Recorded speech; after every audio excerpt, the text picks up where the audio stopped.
China ಮತ್ತೆ ಭಾರತ ಗಡಿಯಲ್ಲಿ 5ನೇ ತಲೆಮಾರಿನ J-20 ಯುದ್ಧ ವಿಮಾನಗಳನ್ನು ನಿಲ್ಲಿಸುವ ಮೂಲಕ ಭವಿಷ್ಯದಲ್ಲಿ ಭಾರತ ವಿರುದ್ಧ ಕಾಲು ಕೆದರಿ ಯುದ್ಧಕ್ಕೆ ಬರುವುದಕ್ಕೆ ಒಂದು ಸಿದ್ಧತೆಯನ್ನು ಮಾಡಿಕೊಂಡಿದೆ ಎಂಬ ಅನುಮಾನಗಳು ಕೂಡ ವ್ಯಕ್ತವಾಗ್ತಿವೆ. ನೋಡಿ, ಟಿಬೆಟ್ನ ವಾಯುನೆಲೆಯಲ್ಲಿ, ಅದೇ ರೀತಿ ಕ್ಸಿನ್ಜಿಯಾಂಗ್ ಪ್ರದೇಶದ ವಾಯುನೆಲೆಯಲ್ಲಿ 8 J-20 ಯುದ್ಧ ವಿಮಾನಗಳನ್ನು, ಅದೇ ರೀತಿ ಟಿಬೆಟ್ ಪ್ರದೇಶಗಳಲ್ಲಿ ಟಿಬೆಟ್ನಲ್ಲಿ ಇರತಕ್ಕಂತ ಚೀನಾದ ವಾಯುನೆಲೆಗಳಲ್ಲಿ 4 J-20 ಸ್ಟೆಲ್ತ್ ಯುದ್ಧ ವಿಮಾನಗಳನ್ನು ನಿಲ್ಲಿಸಿದೆ.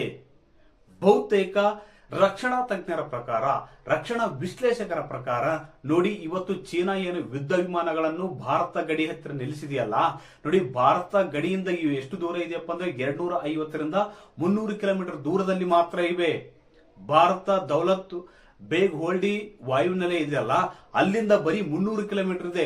ಇಂಥ 300 ಕಿಲೋಮೀಟರ್ ದೂರದಲ್ಲಿ ಮತ್ತು ಅತಿ ಎತ್ತರವಾದ ಪ್ರದೇಶದಲ್ಲಿ ತನ್ನ ಯುದ್ಧ ವಿಮಾನಗಳನ್ನು ನಿಲ್ಲಿಸಿದೆ. ಅಂದ್ರೆ ಯಾವುದೇ ಭಾರತ ರಾಡರ್ ಕಣ್ಣಿಗೆ ಕೂಡ ಬೀಳದಂತಹ 5ನೇ ತಲೆಮಾರಿನ ಅತ್ಯಾಧುನಿಕ ಮತ್ತು ತಂತ್ರಜ್ಞಾನದಲ್ಲಿ ಸುಧಾರಿತವಾಗಿರತಕ್ಕಂತ J-20 12 ಯುದ್ಧ ವಿಮಾನಗಳನ್ನು 2 ವಾಯುನೆಲೆಯಲ್ಲಿ ನಿಲ್ಲಿಸಿದೆ.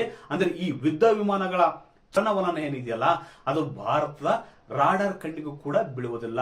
ಅಷ್ಟೊಂದು ಮುಂದುವರಿದ ತಂತ್ರಜ್ಞಾನವನ್ನು ಹೊಂದಿರತಕ್ಕಂತ ಯುದ್ಧ ವಿಮಾನಗಳು ಅವು.